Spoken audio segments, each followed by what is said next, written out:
c'est-à-dire qu'en contrôle de gestion, qu'est-ce qu'on va faire? On va d'abord,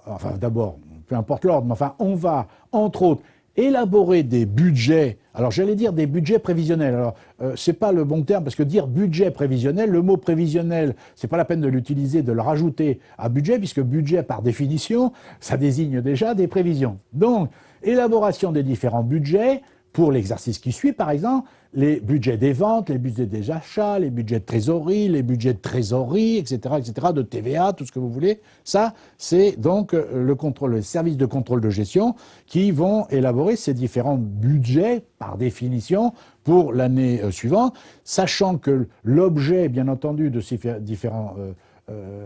budget, c'est d'anticiper à quel moment il va falloir acheter plus parce qu'on vend plus, etc. On utilise des outils statistiques, par exemple, pour anticiper ce que devraient être les ventes futures, etc. Donc tout ça, c'est un problème qui est lié donc et géré par le contrôle de gestion. Et ensuite, j'allais dire entre guillemets, dernière partie du contrôle de gestion, qui n'est pas des moindres, croyez-moi, c'est évidemment contrôler et analyser les écarts qui peuvent apparaître, et qui apparaissent tout le temps, faites-moi confiance, donc contrôler et analyser les écarts entre ce que les services de contrôle de gestion avaient prévu, les budgets, et ce qui s'est passé réellement. C'est une chose de dire, nous, services de contrôle de gestion, on va prévoir qu'on va vendre tant mois par mois, donc acheter tant, les stocks tant, les budgets de TVA, la trésorerie tant mois par mois. Voilà ce que nous, grâce aux outils, entre autres statistiques, etc., nous prévoyons.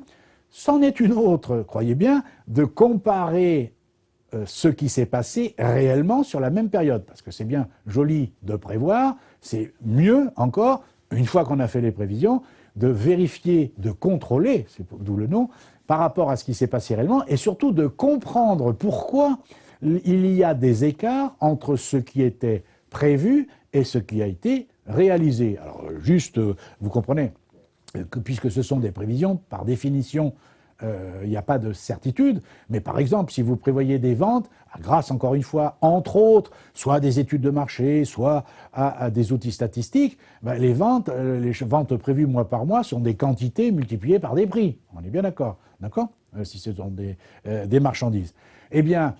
entre ce que vous avez prévu en quantité et ce que vous avez prévu en prix et ce qui va se passer dans la réalité, vous comprenez bien que là, par exemple, sur cet exemple très simple, il peut y avoir deux écarts, deux raisons qui vont expliquer l'écart sur chiffre d'affaires, d'une façon très très simple. Ben, c'est que les quantités vendues en réalité n'ont pas été conformes à ce qui était prévu et ou les prix de vente unitaire n'ont pas été non plus ceux qui étaient prévus à l'origine, pour des raisons diverses ou variées, justement, que l'on veut analyser et que l'on veut comprendre tout simplement. Donc ça, vous voyez, c'est le rôle du contrôle de gestion.